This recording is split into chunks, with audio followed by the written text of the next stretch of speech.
Well, let's bring in now Rana Mitter, who is a professor of the history and politics of modern China at Oxford University. Thank you very much indeed for joining us, Professor. What do you view as being the main purpose of President Macron's visit to China? I think there are two major purposes to President Macron's visit. One of them is to essentially show that France, and indeed Europe more broadly, can carve a separate path from the United States when it comes to foreign policy. In essence, Macron's big ask is that China should somehow use its influence to try and change Russia's policy on Ukraine. And by doing this, Macron will be demonstrating that maybe the Europeans can get a result that, in fact, the US has not yet managed to do. The other purpose is more to do with China's market. It's notable that traveling with President Macron are representatives of big European companies, French in particular, BNP Paribas, I think, and also Airbus. This is an opportunity to get into the second biggest market in the world. I think both he and President von der Leyen of the EU will not be underplaying that element as they have their talks with President Xi.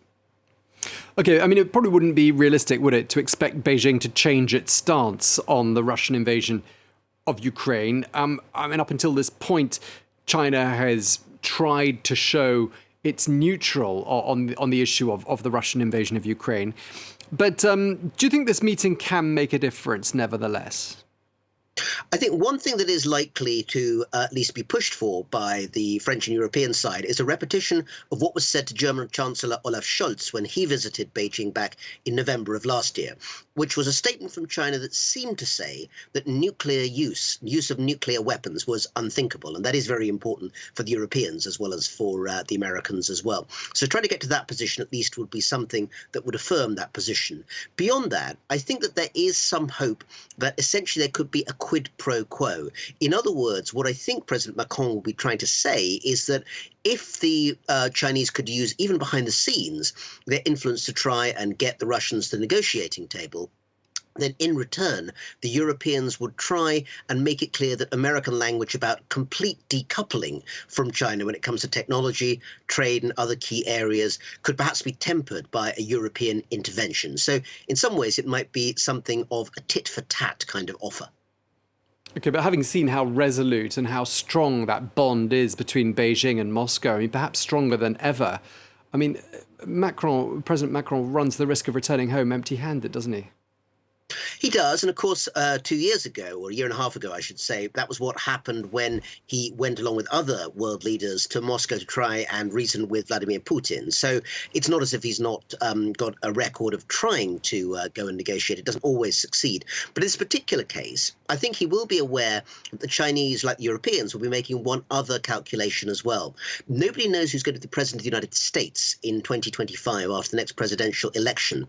And I think by trying to hold out to China the prospect that if they're a little bit more forthcoming towards the Europeans, then in the face of potentially a more isolationist United States after 2025, there might be more of a conversation to be had. In other words, some of the chess pieces that are being played now are not just about the present conflict.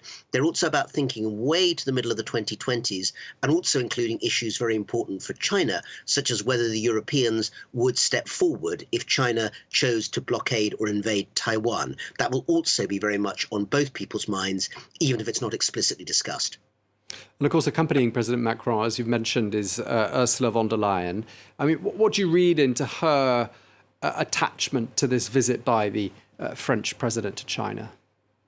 I think that the Chinese will be looking at it as a chance possibly to move ahead one of the frozen agreements, which is there at the moment, the CAI, Comprehensive Agreement on Investment, which German Chancellor Angela Merkel tried to push through the European Parliament just before she left office, but which fell victim to the fact that both the European and the Chinese sides sanctioned each other over human rights abuses in Xinjiang in Western China. So that treaty is currently frozen.